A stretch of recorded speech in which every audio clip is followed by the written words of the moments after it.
Welcome to the Great Girlfriends podcast, where we discuss life, love, laughter, and everything in between. I'm your host, Sybil Amuti, and I can't wait for you to hear all of the Great Girlfriend magic on today's show.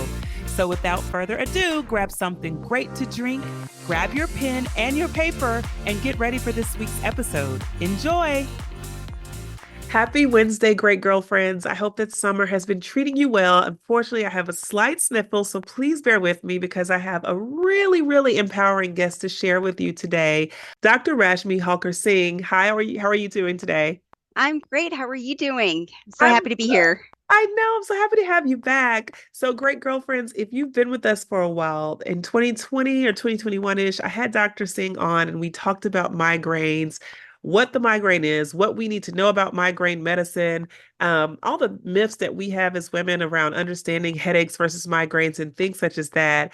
And our friends at Healthy Women invited Dr. Singh to come back. And I thought it was so important because there's so much more information that we need to learn about understanding migraines, but also really us knowing what to ask when we're in the doctor's office, data that is important to us, what we look like as patients under a migraine physician, and just so much more. And so I have the best expert here, of course, and I just want to give you a quick glimpse into her bio.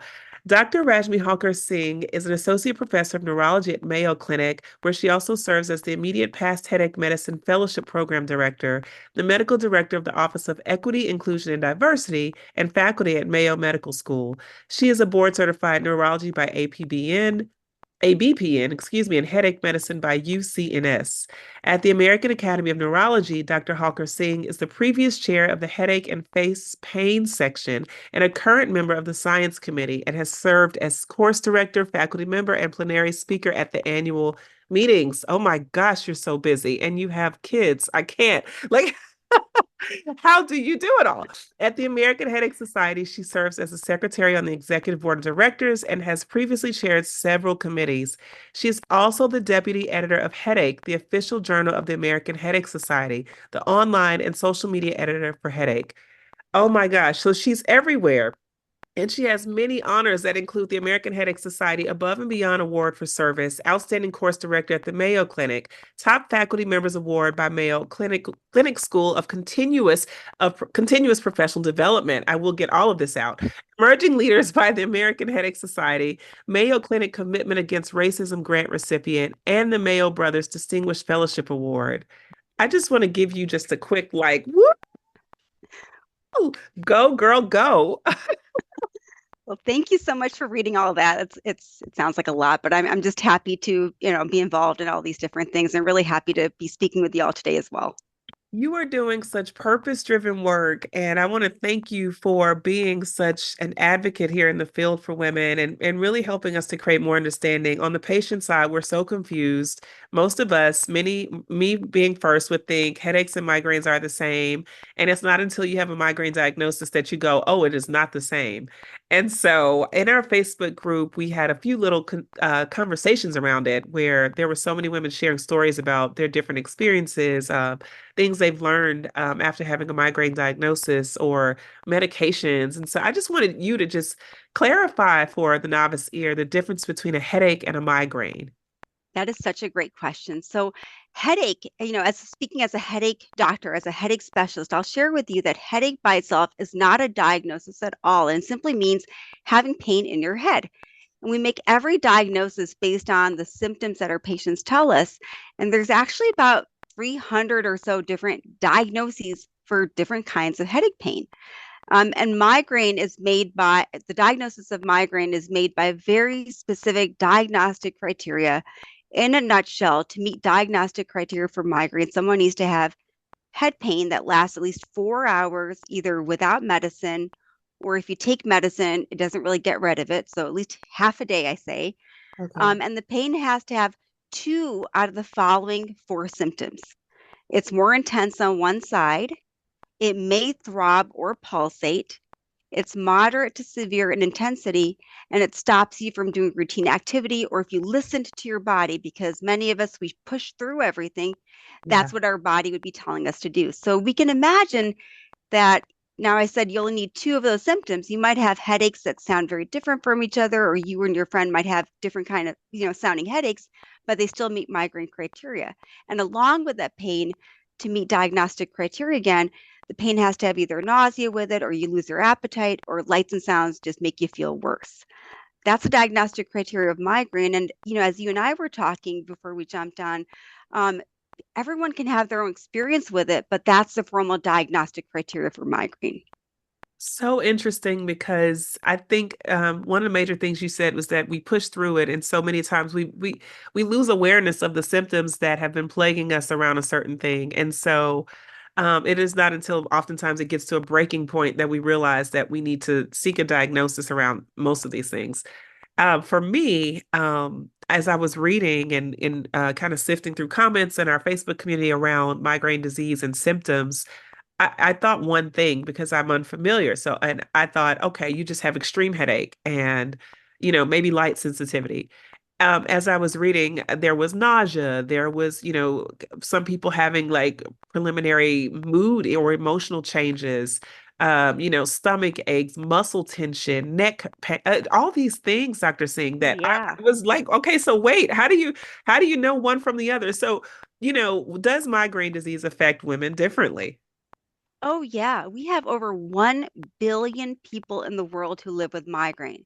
It affects Wow. probably, almost 20% of women. And depending on what stage of life a person's in, they can be more prevalent as well. And it really affects us most in our childbearing years, actually, which Huh. is the time we're supposed to be most productive and most engaged with everything. That's the time that migraine affects us the most, ironically so. And there's been a study called the Global Burden of Disease, which has identified that for women, migraine is a leading cause of years lived with disability. So that's pretty Wow. huge. And Wow. even then, just like you shared, many of us don't know that we have migraine. And so I make the diagnosis and tell someone that they have migraine pretty much on a weekly basis in my clinic. So even though it's so common and can have so much disability associated with it, many people live with it without knowing that's what they have. I think that's so. You said a billion people. Yes, 1 billion people in the world. And Amazing. you and I both have kids. Yeah. And when we think at the adolescent population, so looking at those who are under 18, 10% of all children and adolescents have migraine as well in the United States. Oh my- 10%, one out of 10. I had no idea. Wow. So when you think about who's getting diagnosed, what do they look like? Like, what's the profile most common for you? So I'll tell you that migraine does not discriminate. It affects everyone. It affects all genders, all colors, all shapes, all sizes. Anyone can have migraine. But those people who are involved in clinical research, that people who are involved in who media represents, the typical person that we think about, not but the media or research is typically a white woman. And so I think many people have that image in their mind as migraine. There was a study published, I think it was like 2020. It's actually a really interesting study. The study is called The Stereotypical Image of a Person with Migraine. And what the researchers did was they typed in the word migraine in Google to see what picture pops up. Yeah. And the picture was actually a thin Caucasian woman Uh-huh. with her hands on her temples. Uh-huh. Uh-huh. And so that was the image that most people in the world have when they think of migraine. Yeah. And I think that was very revealing to many of us because um, many people who don't look like that and might have the symptoms that you and I just talked about might not self-identify as having migraine because they don't look like that. Yeah. So that's probably not what they have. And so what happens then is that there's a delay in seeking diagnosis or seeking care or even getting to the right diagnosis from the patient side or from the clinician side. Maybe they're thinking about something differently as well because the patient in front of them might not look like what they have in their mind's image of what the person with migraine looks like as well. And when we Right. think about clinical research, most individuals who participate look like that as well. Usually it's like a white woman who's involved. And so when we have people of other backgrounds, they're not as involved in research. So we don't have a lot of data on those populations, unfortunately. So, No, and you're absolutely right. And I think as an African American woman, I often have to ask, and I hear other women asking, how much pain is too much pain? how do you know when it's too bad of a headache? How do you know when it's too bad of a stomach ache? We don't know. Like you said, we tend to push through and assume that we should experience a certain amount of pain. But, how much is too much pain before you need to seek help, or you need to even escalate your request with your doctor to seek another physician or a specialist? And then there's pain bias. So, Oh you know, yeah. I do want to know from your perspective, how does pain bias impact Black women's ability to receive prescriptions for migraine medications? Does it, or what is your experience? Yeah, well, you and I shared that this is going to be a heavy conversation, and it Yeah, absolutely, yeah. yes, yeah. Yeah. And and it absolutely does. And there is data that shows that Black women are less likely to receive an accurate diagnosis and less likely to receive pain medications simply because of pain bias. And we do know that as a healthcare community, and all of us need to absolutely do better because Black women, just what the data tells us is that would be more likely to experience more chronic migraine and more severe symptoms too because of this pain bias that we know exists. Wow.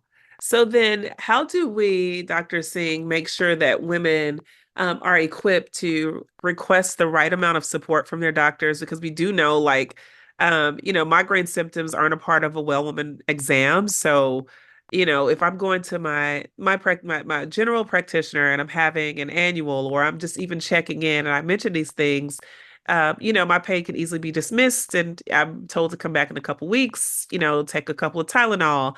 But I'm hearing you say that more aggressive advocacy is required by each woman, but also by practitioners. So what is the turnaround for us? How do we make sure we're asking the right questions? Yeah. So there is a lot going on. I'll share that I think there is a lot of interest within those of us in the headache medicine community to do better by all of our patients, and especially those who we need to do better by as well. So I think that does add a little bit of hope to this picture from the clinician perspective anyway. I see my colleagues wanting to do better and to study better and to there's a strong interest. I just published a paper a couple of months ago about um, on these related topics, and there was a lot of interest on that. So just from the clinician standpoint.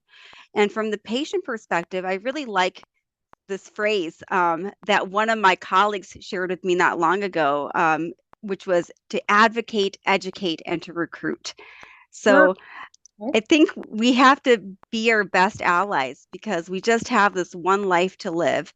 And we have to, it's not easy, but I think we have to advocate for ourselves the best we can. And we can do that by, I think, joining up with other advocacy organizations. And there are so many in this headache medicine space, the many patient-focused advocacy organizations that are there to help with individuals who live with migraine and their loved ones. There are so many. I think it's a really great space for that.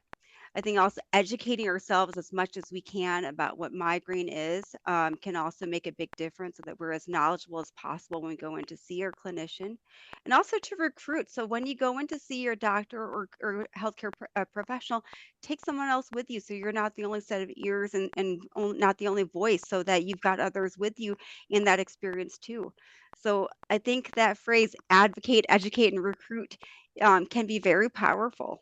Very good. No, it's true. I think we as women also need, and hearing you say that in the recruit side, we need more accountability as far as our health profiles are concerned, because we do tend to go in, hear a lot from our practitioners, and we overlook some of the pertinent details, or we forget to ask some of the things that were really important to us because we're so overwhelmed by what we're hearing. So we forget that we came in with a headache, but we're walking out with more blood work on something else. Well, I mean, going in to see your doctor can be an overwhelming experience. Yeah, It absolutely can be. I mean, I am a doctor. When I have to go in to see my healthcare professional for myself or my daughter or my family member, it can be totally overwhelming. yeah, And I think just having another set of ears with you, yeah, who can ask other questions that I might have missed, someone else is asking those questions, or just be an additional set of ears, being like, "Did you hear that? Is that what they said?" It can be really, really helpful. yeah. And Is there a specific test? Like, is there a term for the testing or escalation if you feel like you do need to have seek another practitioner to get more help around migraine or around a headache? is there a test or something that women should be asking for or thinking about? So that's interesting. So migraine, the diagnosis is made simply by asking all of these questions. It really comes down to listening to the patient, hearing what they have to say, doesn't meet criteria for migraine, making sure we're not missing something else, and them having a normal exam. Because migraine, really what it comes down to is that it's a genetic condition, whether or not someone has somebody else in their family who has migraine, and it's a genetic condition where these pain pathways are just not functioning the way they're supposed to. So we actually do not have a blood test or a brain scan that will prove migraine. All Wow. of those things are going to just exclude something else. But the diagnosis of migraine is really made by listening to the patient, hearing their story, and making sure that their exam is normal. So it really comes down to really talking to somebody. Interesting. So, kind of pointing back to when you mentioned the number of people living with disability, who are diagnosed with migraine, it's that's based off of this kind of prognosis that is kind of not to say self-determined, but it's not given off of an actual exam of a sort. It's more What I an mean by analysis. that is that, migraine, so when people have migraine, we've actually done studies that have shown that if you even have as many as like 4 days with migraine pain per month, your experience with that can be very similar to someone who has pain pretty much every day. Because the reason being, when someone has attacks, say 4 days per month, which could be translated to about one attack per week, that person may not know which day that attack's going to it will be happening, right? So Yeah. so like, let's say that's my experience. So I'm just going to talk about myself in the first person here. Let's say I have 4 attacks per month on average, maybe one attack per week on average. I don't know if it's going to be today. I don't know if it's going to be tomorrow. You invited me to come on this podcast. I might decline because I don't want to back out on you at the last minute. So I'm going to Yeah. give up opportunities. I might, maybe my friend invited me out to dinner. I might back out on them, or decline the chance to go out to eat with them because I don't want to back out on them. Or Yeah. maybe you just never know when it's going to happen. So we actually refer to that as the interictal disability. That's the medical term for that. Okay. The impact that migraine has on you when you're not actually in pain, because you're thinking about it all the time. It impacts your decision making. It impacts so many different things about your life. Wow. So then there can be a bit of anxiety associated with the time between migraine attacks. Yeah. And Wow. and even then, you run a busy podcast. Let's say you had 4 attacks per month and you had to just cancel those podcasts, 4 days per month. That would actually have a significant impact on your ability to run the show. And me Absolutely. to be a doctor, if I had to cancel my clinic 4 days per month and I didn't know which 4 days that would be, that would have a significant impact on my ability to do my job as well. And Gee. let's say one even beyond 4 days, even more than that. Or let's say it wasn't even a doctor, it's just I'm a mom. That's a big deal too. That's probably my most important job. And Yeah. I couldn't show up for my kid 4 days per month or more, 2 to 3 days per week. I couldn't show up for my kid and do what she needed. Yeah. That's huge. You don't even, well, for me, being on the outside and looking in, have no idea of how a person's competency could come into question as a result of this, or even thinking about the amount of fear that you could have associated with the days that you don't have a headache, or excuse me, migraine, but knowing that it could come Yeah. at any, oh my goodness. So I'm told that there is no cure, but there are ways to offset pain, right? Yep. And to manage pain. And so that is where you come into kind of helping people understand pain management and kind of lifestyle management. What have you found for people, like, as solutions to managing pain and not seek, because if without a cure, we do understand that it is a lifelong diagnosis. So what is the pain management like for people who have been diagnosed with migraine disease?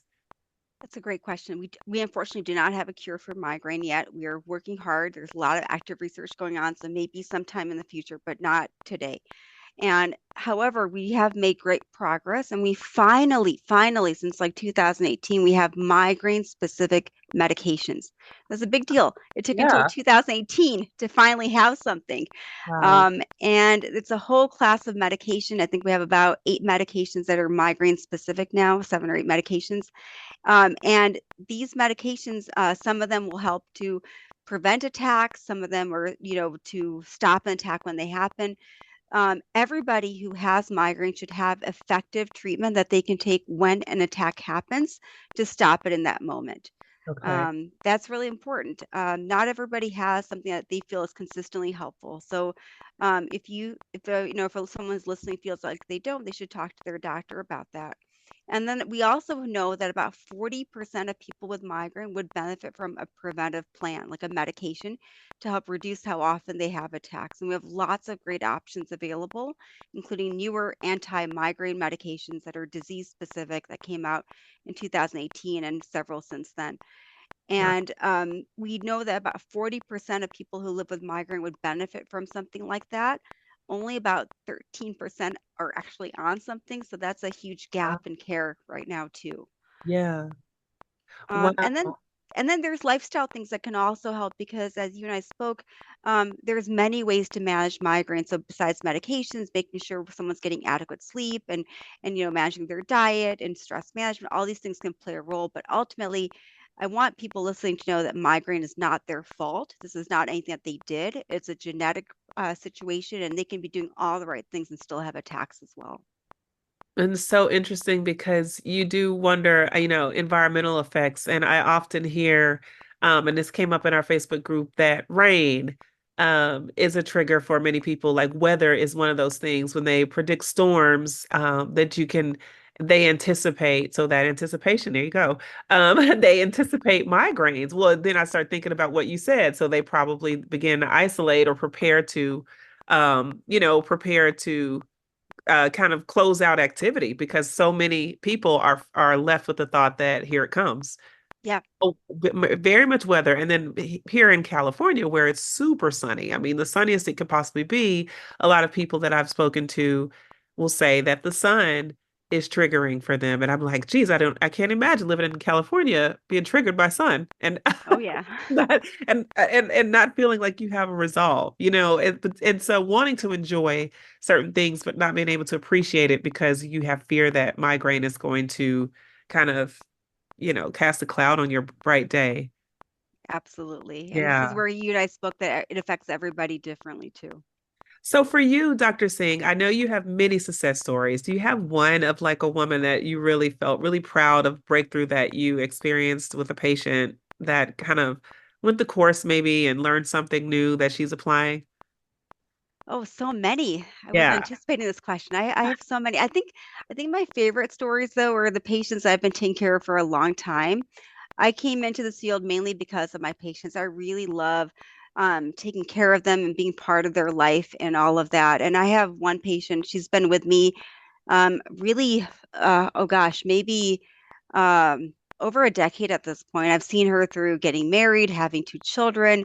She's been through so much, and it wasn't until she got on the medicine that worked best for her that she improved her quality of life. And being able to be with her through all that really made me feel good about what I do. Oh, I love that. I love that when you experience those milestones with her, and it's like knowing that she can experience those milestones and you walking her through those is pretty special. Yes. Yeah. Yeah. So if you had one last message that you wanted to leave for any woman listening, maybe someone who is experiencing migraine, not sure if they have migraine, or a caregiver or accountability recruit partner, for someone that is going through their diagnosis, what would you say? I want them to know that they're not alone. There's a huge community of people who are working hard in the migraine field, either as doctors, clinicians, nurse practitioners, nurses, patient advocates. We're all here, researchers, to help them in all of this. And there's a lot going on in the research world as well. And I'm just very excited about what's coming next.